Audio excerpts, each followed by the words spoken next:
안녕하세요. 언제나 열정적인 합주수학 학원 원장 권수혁입니다. 자, 이번엔 얼마 전에 시행된 2021년도 광명고등학교 1학년 1학기 중간고사 분석을 시작해 보도록 하겠습니다. 자, 이 시험이 요즘에 가장 화제의 시험인 것 같습니다. 자, 유형별로 문제를 봤더니 객관식은 16문항, 서술형은 3문항, 서술형 3문항의 배점이 20점이죠. 그렇기 때문에 6점, 7점 정도의 배점을 가지고 있고요. 서술형이 6.7점 정도의 배점이라고 한다면 서술형에 큰 비중이 있는 건 아닌 객관식에서의 난이도와 서술형의 문제가 잘 조화로워진 문제라고 보실 수가 있습니다. 자, 3년치의 기출 난이도를 보고 이번 시험을 한번 분석을 해보게 되면 올해 2021년도의 시험은 하레벨이 11, 중레벨이 8개, 상레벨은 없었고요. 2020년도는 하레벨 11, 중레벨 14개, 19년도는 6개, 14개로 이루어져 있습니다.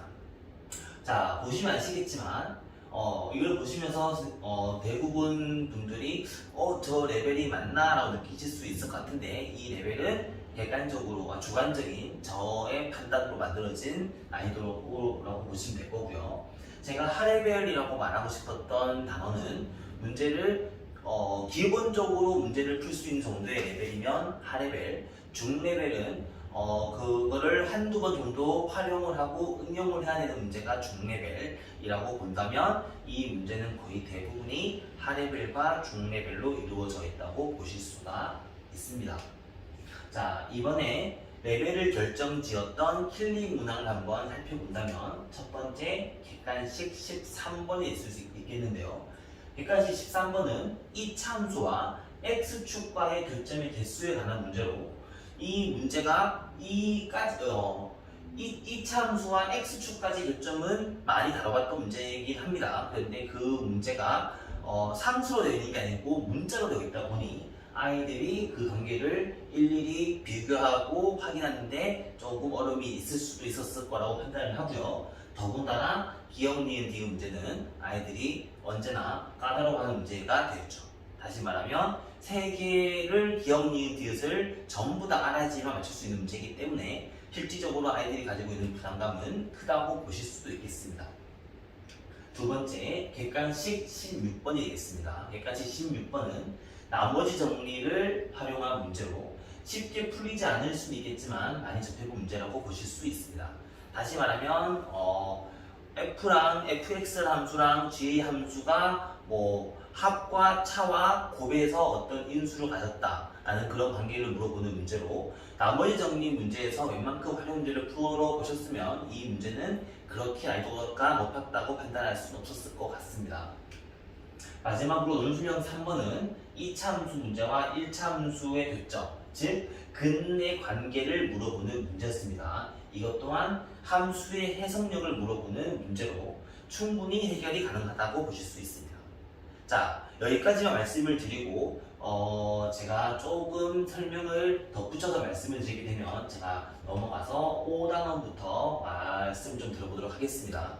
총평을 한번 해보게 되면 흔히 광명에서 문제가 어려웠다라고 불리는 시험 문제들을 살펴보시면 문제 하나하나가 흔히 말하는 서울에 나오는 학교 문제처럼 어려웠다라고 불리는 문제는 사실상 없습니다. 그런 문제는 사실상 있지 않았고요.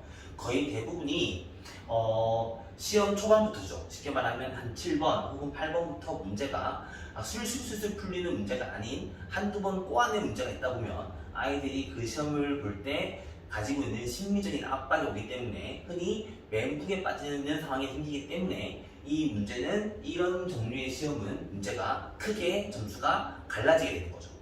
다시 말하면 시험 초반에 그런 멘붕에 빠진 친구들은 실제로 점수가 40점, 30점, 50점까지 나올 수도 또 있는 거고 초반의 문제를 슬기롭게 해결을 했거나 혹은 한두 문제를 오히려 과감하게 포기할 수 있었던 친구들 같은 경우는 점수가 70점, 80점까지도 나올 수 있지 않았을까라고 생각을 합니다.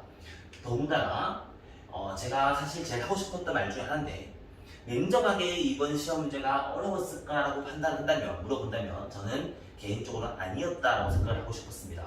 그런데 제 입장에서 보고 싶었던 게 아니라 아이들의 시선에서 바라봤을 때 그 문제가 쉬웠을까 어려웠을까를 본다면 저는 개인적으로는 이 정도 문제를 어려웠다고 말하는 정도의 난이도가 좀 아쉽다라고 생각을 하고 있습니다. 다시 말하면 광명고 아이들 자체가 레벨을 조금 올려줄 필요가 있지 않을까, 혹은 마음속으로 우리 학교 문제는 이만큼까지 어렵게 나오지 않겠지라는 그런 마음으로 시험 대비를 좀 안 한 게 아니었을까. 항상 우리 학교도 이제 광북고, 진성고 혹은 더 나아가서 서울에 있는 학교들처럼 문제가 쉽게 풀리는 학교가 아니라는 걸 인정을 하고 문제를 어려운 문제도 공부를 좀 해줘야 되는데 자꾸 쉽게만 공부를 하려다 보면 그런 문제에서 초반에서 턱턱 막히는 문제가 생겼을 거라고 생각을 하고 있습니다. 그래서 언제나 저희 학원에서는 모르는 문제가 없었다는 말을 들을 수 있게끔 좀 더 목표를 높여서 공부를 하고 있는 것을 가장 중요한 포커스로 두고 있는 중입니다. 자, 그리고 앞으로 넘어갔던, 그래서 이번 시험에서 예상하고 있는 등급을 한번 제가 예상을 한번 해보게 되면 아이들이 느꼈던 체감적인 난이도가 높았기 때문에 저는 개인적으로 90점 초반대 혹은 80점 후반대가 1등급 컷으로 형성이 되지 않았을까. 그리고 80점 초반 혹은 80점 초반 정도가 제가 볼 때는 2등급 컷, 70점 초중반대가 3등급 컷이라고 생각을 하고 있고요. 그 후로는 70점대 후로는 등급이 점수가 확 떨어지는 그런 결과가 될 거라고 생각을 하고 있습니다. 광명고등학교도 공부를 웬만큼 하는 친구들, 흔히 1, 2등급끼리의 싸움은 좀 치열한 편이기 때문에 그 사이에서는 아이들끼리 좀 치열하다고 보실 수가 있을 것 같습니다. 자, 따라서 다가오는 이번 기말고사는 어떻게 준비를 해야 할까라고 말씀을 드리면, 이번 기말고사는 아이들이 가장 힘들어하는 도형 문제, 그리고 함수와 방정식과 부등식의 그런 유기적인 관계를 물어보는 단원 자체의 난이도가 있는 편입니다. 그렇기 때문에 문제를 어렵게 공부를 하기보다는 도형 파트에 나오는 공식들을 정확하게 암기를 하고 그 공식들이 유도되는 과정을 한번 연습을 한번 해보면서 이럴 때 이런 문제를 푸는구나, 이럴 때 이런 문제를 쓰는구나를 연습을 하게 되면 더구나 공식을 적용하는데 부담감이 없도록 연습을 많이 하게 되면 문제가 쉽게 풀릴 수 있습니다.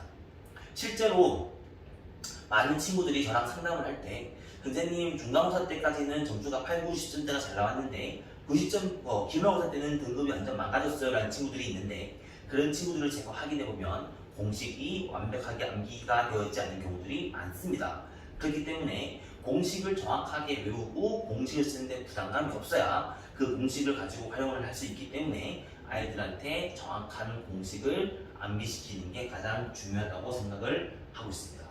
또한 이번 광명고등학교 시험에서 봤듯이 난이도를 너무 낮추어서 공부를 하지 말고 기말고사 또한 중상 레벨의 문제가 출제될 수가 있기 때문에 모의고사형의 그런 많이 심화된 문제보다는 기본 문제를 한 번, 두 번 활용해준 그런 기본 문제를 활용하는 그런 문제들을 많이 연습해보는 게 좋지 않을까. 교과서 문제와 교과서 변형 문제를 가지고 공부를 해보시고요. 광명고등학교와 비슷한 학교의 레벨을 가진 기출문제를 많이 접해보게 된다면 아이들이 모르는 문제는 없었어요 라는 문제를 말을 할 수 있었을 거라고 생각을 합니다. 저희 학원에서도 기말고사에서 모든 친구들이 원하는 목표를 얻을 수 있게끔 열심히 준비하도록 하겠습니다.